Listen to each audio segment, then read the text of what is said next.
ನಾನು JP ನಗರ service station ಹತ್ರ ಬಂದಿದ್ದೀನಿ. ಕಾಲ್ ಮಾಡಿದರು ನನಗೆ, ಗಾಡಿ ರೆಡಿ ಇದೆ ಬಂದು ಕಲೆಕ್ಟ್ ಮಾಡ್ಕೊಳ್ಳಿ ಅಂತ ಹೇಳಿದ್ರು. ಗಾಡಿ ಏನು ಪ್ರಾಬ್ಲಮ್ ಆಗಿದೆ ಏನು ಅನ್ನೋದನ್ನ ಈ ವಿಡಿಯೋ ನೋಡಿ ಗೊತ್ತಾಗುತ್ತೆ.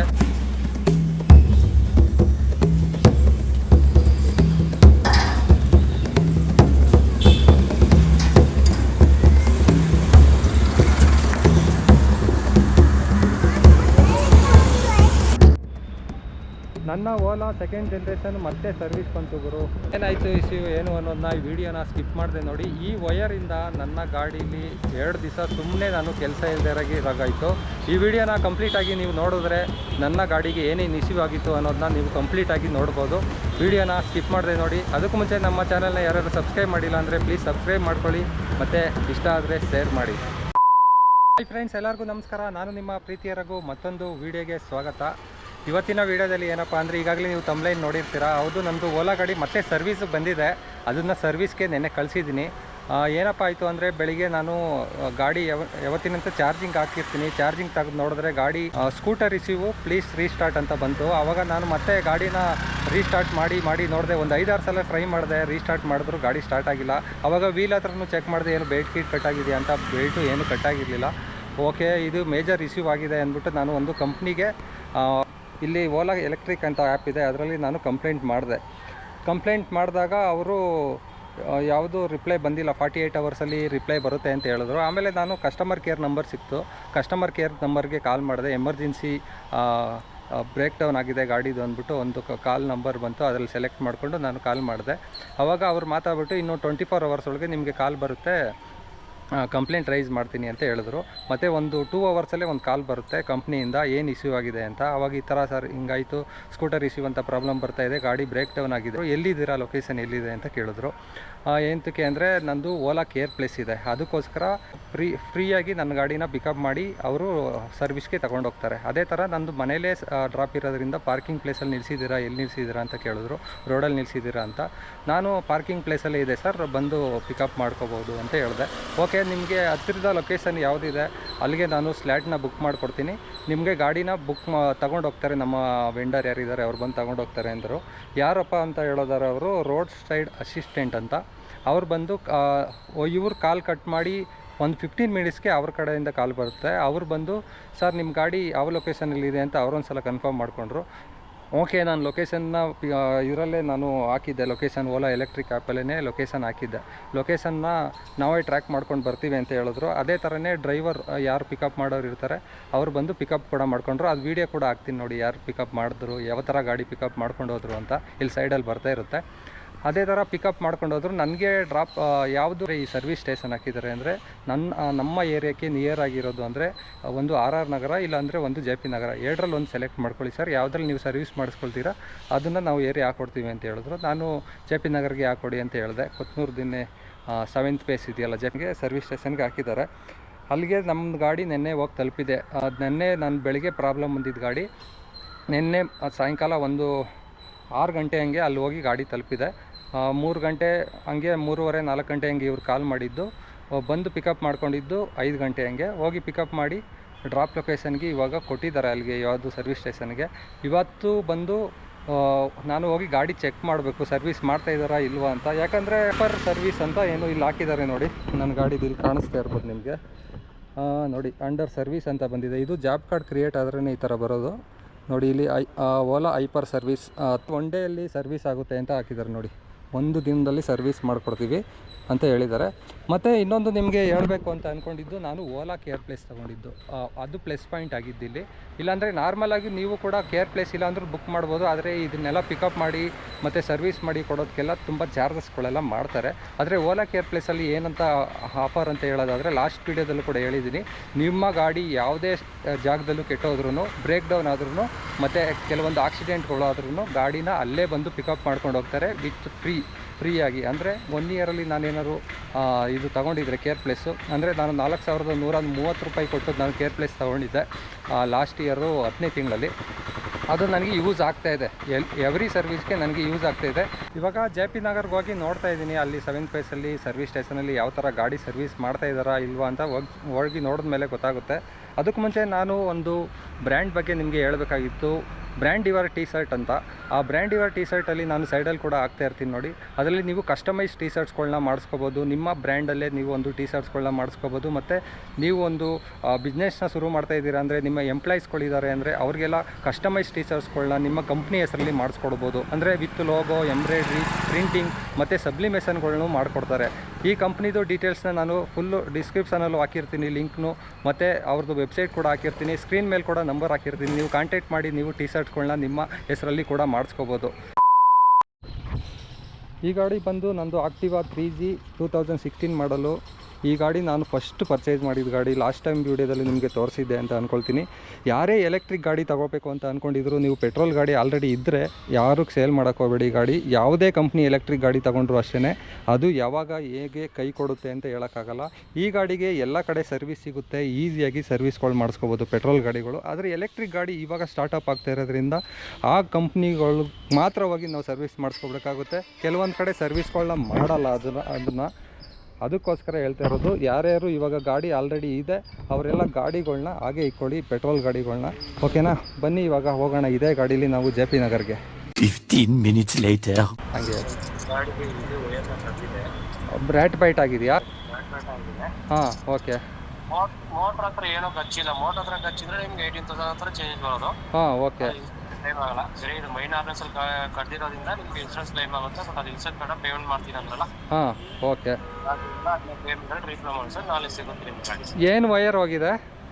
Harness wire. ಓಕೆ, ಆರ್ನೆಸ್ ವೈನ್ ಆರ್ನೆಸ್. ಓಕೆ, ಇದು ಇವಾಗ ನನಗೆ 4500 ಒಳಗೆ ಆಗುತ್ತೆ. ಅಪ್ರಾಕ್ಸಿಮೇಟ್ ಸರ್, ಅದು 4500 ಆಗಲ್ಲ. ಹಾಂ, ಅಪ್ರಾಕ್ಸಿಮೇಟ್ ಹೇಳ್ತಾರೆ. ಓಕೆ. ಅಂದರೆ ನನಗೆ ಗಾಡಿ ನಾಳೆ ಸಾಯಂಕಾಲ ಒಳಗೆ ಸಿಕ್ಬಿಡುತ್ತಲ್ಲ? ಹೌದು. Okay sir. ಓಕೆ, ನೀವು ಕಾಲ್ ಮಾಡಿದ್ದು ಒಳ್ಳೇದಾಯಿತು. ನಾನು ಅಲ್ಲೇ ಬರ್ತಾಯಿದ್ದೆ ಇವಾಗ JP ನಗರ್ಗೆ. ಆಲ್ಮೋಸ್ಟ್ ಅಲ್ಲಿ ರೀಚ್ ಆಗ್ತಾಯಿದ್ದೆ. Okay, thank you. ಓಕೆ, ನಾನು ಇವಾಗ JP ನಗರ್ಗೆ ಆನ್ ದ ವೇ ಹೋಗ್ತಾಯಿದ್ದೆ. ಅವರೇ ಶರತ್ ಅಂತ ಒಬ್ಬರು ಅಲ್ಲಿ ಟೆಕ್ನಿಷಿಯನ್ ಕಾಲ್ ಮಾಡಿದರು. ಈ ಥರ ನಿಮ್ಮದು ರ್ಯಾಟ್ ಬೈಟ್ ಆಗಿದೆ. ರ್ಯಾಟ್ ಬೈಟ್ ಆಗಿರೋದ್ರಿಂದ ಏನಾಗುತ್ತೆ, ನಿಮಗೆ 4500 ಒಳಗೆ ಅಪ್ರಾಕ್ಸಿಮೇಟ್ ಆಗುತ್ತೆ. ಈ ಥರ ವೈರ್ ಕಟ್ ಆಗಿದೆ, ಅದಕ್ಕೆ ನೀವು ಇಷ್ಟು ಅಮೌಂಟು ಪೇ ಮಾಡಬೇಕಾಗುತ್ತೆ. ಇಲ್ಲಾಂದರೆ ನೀವು ಇನ್ಸೂರೆನ್ಸ್ ಕ್ಲೈಮ್ ಮಾಡ್ಕೋಬೋದು. ಇನ್ಸೂರೆನ್ಸ್ ಕ್ಲೈಮ್ ಮಾಡ್ಕೊಳ್ಳೋಕ್ಕೆ ನಾನು ಹೋಗ್ಬೇಕಾಗಿರೋದು ಎಲ್ಲಿಗೆ ಹೇಳಿ, ಇಲ್ಲಿ ಲೊಕೇಶನ್ ಒಂದೇ ಲೊಕೇಶನ್ ಇವಾಗ ಇರೋದು, ಅದು KR ಪುರದಲ್ಲಿ. ಕಸ್ಟಮರ್ ಕೇರ್ ಕೂಡ ಕಾಲ್ ಮಾಡಿದ್ದೆ, ಇನ್ಸೂರೆನ್ಸ್ ಯಾವ ಥರ ಕ್ಲೈಮ್ ಆಗುತ್ತೆ ಏನು ಅಂತ. ನಂದು ಇವಾಗ ಅಕೋ ಇನ್ಸೂರೆನ್ಸ್ನ ತೊಗೊಂಡಿದ್ದೀನಿ. ಅಕೋ ಇನ್ಸೂರೆನ್ಸಲ್ಲಿ ಏನಂತ ಹೇಳೋದಾದರೆ 15 ದಿವಸ ಪ್ರೊಸೀಜರ್ ತೊಗೊಬಿಡುತ್ತಂತೆ ಇನ್ಸೂರೆನ್ಸ್ ಕ್ಲೈಮ್ ಮಾಡೋಕ್ಕೆ. ಕಮ್ಮಿ ಅಂದರೆ ಅದು ಬೇಗ ಆದರೂ ಆಗ್ಬೋದು.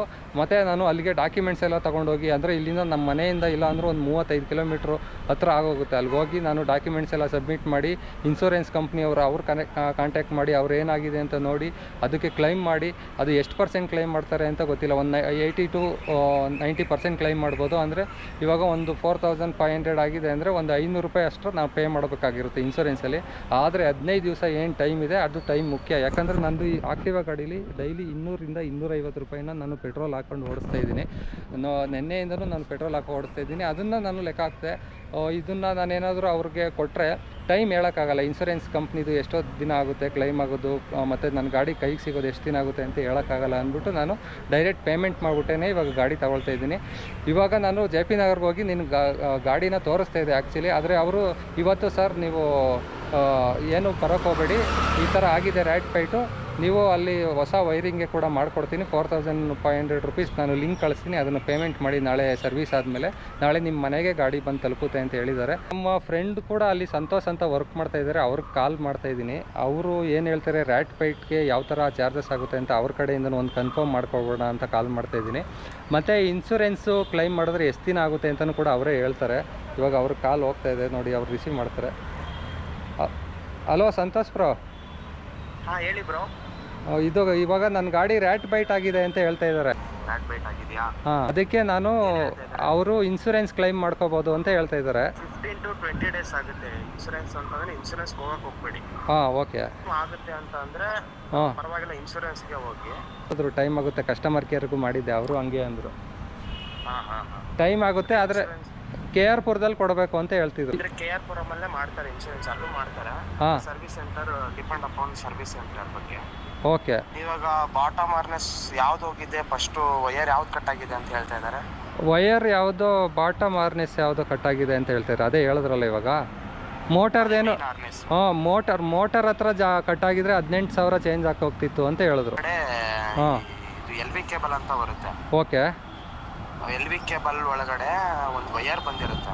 ಓಕೆ. ವಯರ್ ಏನಾದ್ರು ಕಟ್ ಆಗಿತ್ತು ಅಂತಂದ್ರೆ ಹಾಂ ಅಂದ್ರೆ ಮೋಟರ್ ಚೇಂಜ್ ಮಾಡ್ಬೇಕಾಗ್ತದೆ. ಹಾಂ ಎಷ್ಟು ವರ್ಷ ವ್ಯಾರಂಟಿ ಇರುತ್ತೆ ಮೋಟ್ರಿಗೆ? ಮೋಟರ್ಗೆ ಇವಾಗ ಕಂಪ್ನಿ ಕ್ಲೈಮ್ ಮಾಡಿರೋದು 8 ವರ್ಷ ಅಂತ ಹೇಳ್ತಾರೆ. ಹಾಂ ವಯರ್ಗೆಲ್ಲ ಕೊಡಲ್ಲ? 80,000 ಹಾಂ 8 ವರ್ಷ ಕಿಲೋಮೀಟರ್. ಓಕೆ. ಈ ರ್ಯಾಟ್ ಬೈಟ್ಗೆಲ್ಲ ಕೊಡಲ್ವಾ ಅವರು? ರ್ಯಾಟ್ ಬೈಟ್ಗೆಲ್ಲ ಬರಲ್ಲ. ರ್ಯಾಟ್ ಬೈಟ್ ಅಂತಂದ್ರೆ ಒಂದು ಮೈನ್ ಹಾರ್ನೆಸ್ ಇರುತ್ತಲ್ಲ, MCU ಕನೆಕ್ಟ್ ಇರುತ್ತೆ, ಬ್ಯಾಟ್ರಿ ಕನೆಕ್ಟ್ ಇರುತ್ತೆ, ಮೋಟರ್ ಕನೆಕ್ಟ್ ಇರುತ್ತೆ, ಓಕೆ, ಡಿಸ್ಪ್ಲೇ ಕನೆಕ್ಟ್ ಇರುತ್ತೆ. ಓಕೆ. ಅದ್ರಲ್ಲಿ ಯಾವ್ದಾದ್ರು ಒಂದು ವಯರ್ ಏನಾದ್ರು ಇಲ್ಲಿ ಕಚ್ಚಿದ್ರೆ ಹಾಂ ಈ ಹಾಂ ತರ ಪ್ರಾಬ್ಲಮ್ಗಳು ಬರ್ತವೆ. ಓಕೆ. ಸ್ಕೂಟರ್ ಇಶ್ಯೂ ಆಗೋದು ಹಾಂ ಹಾಂ ಅಂತ ಪ್ರಾಬ್ಲಮ್ಗಳು ಬರ್ತವೆ. ಡಿಸ್ಪ್ಲೇ ಅಲ್ಲೇ ನಿಮ್ಗೆ ಡಿಸ್ಪ್ಲೇ ಆಗ್ತಾ ಇರುತ್ತೆ. ಸ್ಕೂಟರ್ ಇಶ್ಯೂ ರೀಸ್ಟಾರ್ಟ್ ಅಂತ ಬರ್ತಾ ಇರುತ್ತೆ. ಹೌದೌದು, ನನಗೂ ಅದೇ ಥರ ಕಾರಣಕ್ಕೂ ಬರಲ್ಲ. ಹಾಂ ಹಾಂ ಕಾರಣಕ್ಕೂ ಬರಲ್ಲ. MCU ಹೋಗಿದ್ರು ಬರುತ್ತೆ, ಹಾಂ LV ಕೇಬಲ್ ಹೋಗಿದ್ರು ಬರುತ್ತೆ. ಓಕೆ. ಅಂತ ಟೈಮಲ್ಲಿ ನಾವು ಸರ್ವಿಸ್ ಸೆಂಟರ್ ತಗೊಂಡು ಹೋಗೋದು ಒಳ್ಳೇದು. ಹೌದೌದು. ಓಕೆ. ಕೇರ್ ಪ್ಲೇಸ್ ಇದೆ, ಓಲಾ ಕೇರ್ ಪ್ಲೇಸ್ ಇದೆಯಲ್ಲ, ಹಾಂ ಹಾಂ ಅದರಿಂದ ನಿಮ್ಗೆ ಲೇಬರ್ ಚಾರ್ಜ್ ಆಡ್ ಆಗಲ್ಲ. ಅದೇನಿದು ಹಾರ್ನೆಸ್ ಏನ್ ಪ್ರೈಸ್ ಇರುತ್ತೋ ಆ ಪ್ರೈಸ್ ಮಾತ್ರ ಆಡ್ ಆಗಿ ನಿಮಗೆ ಬರುತ್ತೆ. ಲೇಬರ್ ಚಾರ್ಜ್ ಅಂತ ಅಂದ್ರೆ ಒಂದು 1000 to 1500 rupees ಆಡ್ ಆಗುತ್ತೆ. ಓಹೋ. ರ್ಯಾಟ್ ಬೈಟ್ಗೂ ಏನು ಪರಿಹಾರ ಇಲ್ಲ? ಅದು ಯಾವ ಥರ ಸೇವ್ ಮಾಡೋದು ಆ ಥರ ಏನು ಇದು ಮಾಡೋಕ್ಕಾಗಲ್ಲ ಅಲ್ಲ? ಪರಿಹಾರ ಇಲ್ಲ. ಹಾಂ ಅಲ್ಲಿ ಅದ್ರ ಬದಲು ಏನಾದ್ರು ಬೇರೆ ಔಷಧಿ ಅಂತದ್ದು ಹಾಂ ಅದನ್ನೇನಾದ್ರು ಹಾಕೊಂಡು ಇಟ್ಕೊಬೇಕಾಗುತ್ತೆ ಅಷ್ಟೇ. ಆ ಸೈಡ್ಗೆ ಸುಳಿಯೋ ಅಂತದ್ದು ಇರಬಾರ್ದು. ಓಹೋ ಹೋ. ಓಕೆ. ಅದೇ ಡೇಂಜರಸ್ ಇವಾಗ ಎಲೆಕ್ಟ್ರಿಕ್ ಗಾಡೀಲಿ. ಸೇಫ್ ಆಗಿ ಹಾಂ ಔಟ್ ಸೈಡ್ ಎಲ್ಲ ನಾವು ಹಿಂಗೆ ನೋಡ್ಕೊಂಡು ಆ ಕಡೆ ಎಲ್ಲ ಇಲಿಗಳು ಓಡಾಡ್ತಾ ಇದೆಯಾ ಏನು ಅದೆಲ್ಲ ನೋಡ್ಕೊಂಡು ವೆಹಿಕಲ್ ನ ನಿಲ್ಲಿಸ್ಕೊಂಡ್ರೆ. ಹಾಂ ಹಾಂ ಓಕೆ. ಇದು ಸಂತೋಷ್ ಅವ್ರ ಹತ್ರ ನಾನು ಇನ್ನೊಂದು ವಿಡಿಯೋ ಮಾಡ್ತೀನಿ ಇದ್ರ ಬಗ್ಗೆ. ಅವರು ಸಿಗ್ತೀನಿ ಅಂತ ಹೇಳಿದ್ದಾರೆ. ಅವ್ರ ಮೇಲೆ ಫುಲ್ ಮಾಡ್ಕೊಡೋಣ, ಅವೇರ್ನೆಸ್ ಮೂಡಿಸೋಣ ಯಾವ ತರ ಅಂತಂದ್ರೆ ವೆಹಿಕಲ್ ನ ಹಿಂಗ್ ಯೂಸ್ ಮಾಡಬೇಕು ಕಸ್ಟಮರ್ಸ್ಗಳು. ಓಕೆ. ಅದು ನೆಕ್ಸ್ಟ್ ವಿಡಿಯೋ ನಾನು ನಿಮ್ಮ ಜೊತೆ ಸಿಕ್ಬಿಟ್ಟೆ ಒಂದು ವಿಡಿಯೋ ಮಾಡೋಣ, ಅವೇರ್ನೆಸ್ ವಿಡಿಯೋ. ಓಕೆ. ಇವಾಗ ಮಾತಾಡಿದ್ದು ಸಂತೋಷ್ ಅಂತ ನನ್ನ ಫ್ರೆಂಡು. ಅವರು ವರ್ಕ್ ಮಾಡ್ತಾ ಇದ್ದಾರೆ ಅಲ್ಲಿ. ಓಕೆನಾ. ಇವಾಗ ಅವರು ರ್ಯಾಟ್ ಬೈಟ್ ಏನು ಹೇಳ್ತಾ ಇದ್ದಾರೆ ಆ ವರ್ಕು ಮಾಡಲಿ ಅವರು. ಅದು ಬಂದಮೇಲೆ ರಿಸೀವ್ ಮಾಡ್ಕೊಳ್ತೀನಿ. ಮತ್ತು ನಾನು ಇನ್ಶೂರೆನ್ಸ್ ಏನು ತಗೊಂಡಿಲ್ಲ ಅಂದರೆ 15ರಿಂದ 20 ದಿನ ಇನ್ಶೂರೆನ್ಸ್ ಕ್ಲೈಮ್ ಆಗೋಗುತ್ತೆ. ಆಮೇಲೆ ಅದನ್ನು ಅಮೌಂಟ್ ಲೆಕ್ಕ ಹಾಕಿದ್ರೆ ನನ್ನ ಕೆಲಸ ಮಾಡೋದು ಮತ್ತು ನಾನು ಓಡಾಡೋದು ಅದೆಲ್ಲ ಪೆಟ್ರೋಲ್ ಲೆಕ್ಕ ಹಾಕ್ಕೊಂಡ್ರೆ ಅದನ್ನು ಕಂಪೇರೇ ಮಾಡೋಕ್ಕಾಗಲ್ಲ. ಅದಕ್ಕೋಸ್ಕರ ಇನ್ಶೂರೆನ್ಸ್ನ ಕ್ಲೈಮ್ ಮಾಡ್ತಾಯಿಲ್ಲ. ಕೆಲವೊಬ್ಬರು ನಿಮಗೆ ಟೈಮ್ ಇದ್ದರೆ ಇನ್ಶೂರೆನ್ಸ್ ಕ್ಲೈಮ್ ಮಾಡ್ಕೋಬೋದು. ಮತ್ತು ಸಂತೋಷ್ ಅವ್ರ ಹತ್ರ ಇನ್ನೊಂದು ಸಲ ನಾನು ವೀಡಿಯೋ ಮಾಡ್ತೀನಿ, ನನ್ನ ಫ್ರೆಂಡ್ ಹತ್ರ. ಸಂತೋಷ್ ಅವರು ನಾವು ಸೇರಿ ಒಂದು ವೀಡಿಯೋ ಮಾಡ್ತೀವಿ, ಯಾವ ಥರ ಗಾಡಿಗಳನ್ನ ಮೇಂಟೈನ್ ಮಾಡಬೇಕು ಅವೇರ್ನೆಸ್ ಮೂಡಿಸ್ತಾ ಇದ್ದೀವಿ. ಅದ್ರ ನೆಕ್ಸ್ಟ್ ವೀಡಿಯೋದಲ್ಲಿ ಸಿಗ್ತೀನಿ. ಮತ್ತು ಕಂಪ್ನಿಯವರು ಇವಾಗ ಸ್ವಲ್ಪ ಕ್ವಿಕ್ಕಾಗಿ ಕೂಡ ಮಾಡ್ತಾಯಿದ್ದಾರೆ ವರ್ಕು. ನೋಡಿ, ನಾನು ಗಾಡಿ ಕೊಟ್ಟು ಇವಾಗ ನೆನ್ನೆ ಕೊಟ್ಟಿರೋದು, ಇವತ್ತು ಕಾಲ್ ಮಾಡಿದ್ದಾರೆ, ರೆಸ್ಪಾನ್ಸ್ ಮಾಡಿದ್ದಾರೆ ಚೆನ್ನಾಗಿ. ಮತ್ತು ನಾಳೆ ಸರ್ವಿಸ್ ಮಾಡಿ ನಮ್ಮ ಮನೆಗೆ ತಂದು ಕೊಟ್ಬಿಡ್ತೀನಿ ಅಂತ ಹೇಳ್ತಾ ಇದ್ದಾರೆ. ಇವಾಗ ನಾನು JP ನಗರ ಸರ್ವಿಸ್ ಸ್ಟೇಷನ್ ಹತ್ರ ಬಂದಿದ್ದೀನಿ. ಕಾಲ್ ಮಾಡಿದರು ನನಗೆ, ಗಾಡಿ ರೆಡಿ ಇದೆ ಬಂದು ಕಲೆಕ್ಟ್ ಮಾಡ್ಕೊಳ್ಳಿ ಅಂತ ಹೇಳಿದ್ರು. ಗಾಡಿ ಏನು ಪ್ರಾಬ್ಲಮ್ ಆಗಿದೆ ಏನು ಅನ್ನೋದನ್ನ ಈ ವಿಡಿಯೋ ನೋಡಿ ಗೊತ್ತಾಗುತ್ತೆ. ನಿನ್ನೆ ಹೇಳಿದ್ನಲ್ಲ ಈ ಥರ ರ್ಯಾಟ್ ಬೈಟ್ ಆಗಿದೆ ಅಂತ ಹೇಳಿದರು. ಅದಕ್ಕೆ ಎಷ್ಟು ಚಾರ್ಜಸ್ ಆಗಿದೆ ಅಂತ ನಿನ್ನೆ ಅಪ್ರಾಕ್ಸಿಮೇಟ್ ಒಂದು 4000 ಚೇಂಜ್ ಹತ್ರ ಆಗುತ್ತೆ ಅಂತ ಹೇಳಿದರು. ಆದರೆ ಇವಾಗ ಬಿಲ್ಲು ಎಷ್ಟಾಗಿದೆ ಅನ್ನೋದನ್ನ ಈ ವಿಡಿಯೋ ಎಂಡಲ್ಲಿ ಗೊತ್ತಾಗುತ್ತೆ ನಿಮಗೆ. ಮತ್ತು ಗಾಡಿ ಕೂಡ 2 ಡೇಸಲ್ಲಿ ರೆಡಿ ಮಾಡಿಕೊಟ್ಟಿದ್ದಾರೆ ಅಂತ ಹೇಳ್ಬೋದು. ಅಂದರೆ 28ನೇ ತಾರೀಕು ಗಾಡಿ ತೊಗೊಂಡೋಗಿದ್ದು ಅವರು, ಇವತ್ತು ಬಂದು 30ನೇ ತಾರೀಕು. 2 ಡೇಸ್ ಒಳಗೆ ಗಾಡಿ ರೆಡಿಯಾಗಿದೆ. ಮತ್ತು ಅವರೇ ಡ್ರಾಪ್ ಕೂಡ ಮನೆಗೆ ಕೊಡ್ತಾಯಿದ್ರು. ಆದರೆ ನಾನು ಬೇಡ ಬ್ರೋ, ಡ್ರಾಪ್ ಕೊಡೋದೇನು ಬೇಡ, ಇಲ್ಲೇ ಬಂದು ಕಲೆಕ್ಟ್ ಮಾಡ್ಕೊಳ್ತೀನಿ, ಗಾಡಿ ಚೆಕ್ ಮಾಡಿಬಿಟ್ಟು ತೊಗೊಂಡೋಗ್ತೀನಿ, ಮತ್ತು ಏನಾದರೂ ಸಣ್ಣ ಪುಟ್ಟ ಪ್ರಾಬ್ಲಮ್ ಬಂದರೆ ಪ್ರಾಬ್ಲಮ್ ಆಗುತ್ತೆ ಅಂದ್ಬಿಟ್ಟು ಇಲ್ಲೇ ಗಾಡಿ ಬಂದು ಚೆಕ್ ಮಾಡ್ಕೊಳ್ಳೋಣ ಅಂತ ಬಂದಿದ್ದೀನಿ. ನನ್ನ ಗಾಡಿ ಇಲ್ಲೇ ಬಂದು ನಿಂತಿದೆ ಆಲ್ರೆಡಿ. ಇವಾಗ ಗಾಡೀಲಿ ಏನಾಗಿತ್ತು ಏನು ಅನ್ನೋದನ್ನ ಅವ್ರ ಹತ್ರನೇ ಕೇಳಿಬಿಟ್ಟು ಬಿಲ್ ಎಷ್ಟಾಗಿದೆ ಅಂತಲೂ ಅಲ್ಲಿ ತಿಳ್ಕೊಂಡು ನಿಮಗೆ ತಿಳಿಸ್ಕೊಡ್ತೀನಿ. ಓಕೆ. ಇವಾಗ ಗಾಡಿ ಕಂಪ್ಲೀಟಾಗಿ ರೆಡಿಯಾಗಿದೆ. ಏನೇನು ಸರ್ವಿಸ್ ಮಾಡಿದ್ದಾರೆ ಅಂತ ಅವ್ರ ಹತ್ರನೇ ಕೇಳೋಣ. ಮತ್ತು ಯಾವ ವಯರ್ ಹೋಗಿತ್ತು ಅಂತ ತೋರಿಸ್ತಾರೆ ಇವಾಗ. ಇದು ರಿಯರ್ ಹಾರ್ನೆಸ್, ಪಿಕ್ಟಲ್ ಹಾರ್ನೆಸ್ ಅಂತ ಬರೋದು. ಓಕೆ. ಇದರಿಂದ ರೈಡ್ ಬಿಟ್ ಆಗಿತ್ತಲ್ಲ, ಇದರಿಂದ ಸ್ಕೂಟರ್ ಇಶ್ಯೂ ಬರ್ತದೆ, ಅದಕ್ಕೆ ಇದು ಚೇಂಜ್ ಆಗಿದೆ. ಇದು VR ಏನಂತ ಹೇಳಿದ್ರೆ MCU pigtail harness, rear harness wire ಇಂದ ಬರುತ್ತೆ. MCU ಇಂದ ಡೈರೆಕ್ಟ್ ಕನೆಕ್ಟ್ ಇರೋದು. ಓಕೆ. ಇದಕ್ಕೆ ಇವಾಗ ನನಗೆ ಬಿಲ್ ಎಷ್ಟಾಗಿರೋದು 1287 ರೂಪಾಯಿ ಅಲ್ಲ? ಓಕೆ. ಬೇರೆ ಯಾವುದೋ ವಯರ್ ಹೋಗ್ಬಿಟ್ಟಿದೆ ಅಂತ ನೆನ್ನೆ ಕಾಲ್ ಮಾಡಿದ್ರು. ಇದೊಂದೇ ವಯರ್ ಅಲ್ವಾ? ಮಿಕ್ಕಿ ಬ್ರೇಕ್ ಪ್ಯಾಡ್ ಎಲ್ಲ ಚೆನ್ನಾಗಿದೆ, ಚೆಕ್ ಮಾಡಿದ್ದಾರೆ. ಬ್ರೇಕ್ ಪ್ಯಾಡ್ ಎಲ್ಲ ನಾನು ಮೊನ್ನೆ ಕೂಡ ಹಾಕ್ಸಿದೆ, ಅಲ್ಲಿ RR ನಗರದಲ್ಲಿ ಹಾಕ್ಸಿದೆ. ಬೇರೆ ಏನು ಪ್ರಾಬ್ಲಮ್ ಇಲ್ಲ ಅಲ್ವಾ ಗಾಡಿ? ಓಕೆ. ಇದು ರ್ಯಾಟ್ ಬೈಟ್ ಆದರೆ ಈ ಪ್ರಾಬ್ಲಮ್ ಬರೋದಲ್ಲ? ಇದು LV ಕೇಬಲ್ ಅಂತ ಸ್ಕೂಟರ್ ಇಶ್ಯೂ ಬರುತ್ತೆ. Scooter issue. ಸ್ಕೂಟರ್ ಇಶ್ಯೂ ಅಂತ ಬರುತ್ತೆ. MCU ಹೋದ್ರೂ ಸ್ಕೂಟರ್ ಇಶ್ಯೂ ಅಂತ ಬರುತ್ತಲ್ವ? ಓಕೆ ಓಕೆ ನೋಡಿ ಇದೇನೇ ವಯರ್ ಹೋಗಿದ್ದು ನೋಡಿ, ಇಲ್ಲಿ ರ್ಯಾಟ್ ಫೈಟ್ ಆಗಿರೋದು ನೋಡಿ. ಒಂದು ಸ್ವಲ್ಪ ವಯರ್ ಕಟ್ಟಾಗಿರೋದಕ್ಕೆ ನೋಡಿ, ಒಂದು ವಯರ್ ಕಟ್ಟಾಗಿರೋದಕ್ಕೆ ಸ್ಕೂಟರ್ ಸ್ಟಾರ್ಟ್ ಆಗ್ತಾರಲ್ಲ, ಸ್ಕೂಟರ್ ರಿಸೀವ್ ಅಂತ ಬರ್ತಾಯಿತ್ತು. ನನಗೆ ತುಂಬ ತಲೆ ಕೆಟ್ಟೋಗ್ಬಿಟ್ಟಿತ್ತು ನಾನು. ಇದು ನೋಡಿ ಓಲಾ ಕೇರ್ ಪ್ಲೇಸ್ ಇರೋದ್ರಿಂದ ನನಗೆ ಇದು 1287 ರೂಪಾಯಿ ಆಗಿದೆ, ಮತ್ತು ನನಗೆ ಲೇಬರ್ ಚಾರ್ಜ್ ಏನೂ ಆಗಿಲ್ಲ. Okay bro, thank you. ಓಕೆನಾ, ಸರ್ವಿಸ್ ಚೆನ್ನಾಗಾಗಿದ್ದರೆ ಸಾಕು, ಕಂಪ್ಲೇಂಟ್ ಬಂದಿಲ್ಲ ಅಂದರೆ ಸಾಕು. ತೊಗೊಂಡೋಗಲ್ಲ, ಪಾಸ್ವರ್ಡ್ ಏನು? ನಂದು ಸರ್ವಿಸ್ ಎಲ್ಲ ಮುಗಿದಿದೆ, ಗಾಡಿ ಎತ್ಕೊಂಡು ಹೋಗ್ತಾ ಇದ್ದೀನಿ. ಸರ್ವಿಸ್ನ ಇವಾಗ ಬೇಗ ಮಾಡಿಕೊಟ್ಟಿದ್ದಾರೆ ಅಂತ ಹೇಳ್ಬೋದು. ಮತ್ತು ಈ ವಯರ್ ಹೋಗಿದ್ದಕ್ಕೆ ಈ ಪ್ರಾಬ್ಲಮ್ಗಳು ಎಲ್ಲ ಆಗಿದ್ದು, ಇಲ್ಲಿ ರ್ಯಾಟ್ ಬೈಟ್ ಮಾಡಿರೋದು ಕತೆ. ಇಲ್ಲಾಂದಿರ ಗಾಡಿ ಚೆನ್ನಾಗೇ ಇತ್ತು, ಚೆನ್ನಾಗಿ ಓಡಿಸ್ತಾ ಇದೆ. ಇದೇ ಇವಾಗ 3ನೇ ಸಲ ನಾನು ಈ ಥರ ಸರ್ವಿಸ್ ಕೊಟ್ಟು ಮಾಡಿಸ್ತಾ ಇರೋದು. ಇದೇನು ಓಲಾದವ್ರದ್ದು ಆ ಥರ ಏನು ಕಂಪ್ಲೇಂಟ್ ಇಲ್ಲ, ಇದು ನಮ್ಮ ಮನೆ ಹತ್ರ ಇರೋ ಯಜ್ಞದ್ದು ಮಿಸ್ಟೇಕ್ ಆಗಿರೋದು. ಓಕೆ ಫ್ರೆಂಡ್ಸ್, ಇದಾಗಿತ್ತು ನನ್ನ ಓಲಾ ಗಾಡಿ ಸರ್ವಿಸ್ ಬಗ್ಗೆ ವಿಡಿಯೋ ಹೇಗನ್ನಿಸ್ತು ಏನೋ ಅನ್ನೋದನ್ನ ಕಾಮೆಂಟ್ ಮಾಡಿ. ಇದೇ ಥರ ಮುಂದಿನ ವೀಡಿಯೋದಲ್ಲಿ ಸಿಗ್ತೀನಿ. ಅಲ್ಲಿವರೆಗೂ take care, bye bye, see you. ನಾನು ನಿಮ್ಮ ಪ್ರೀತಿಯ ರಘು.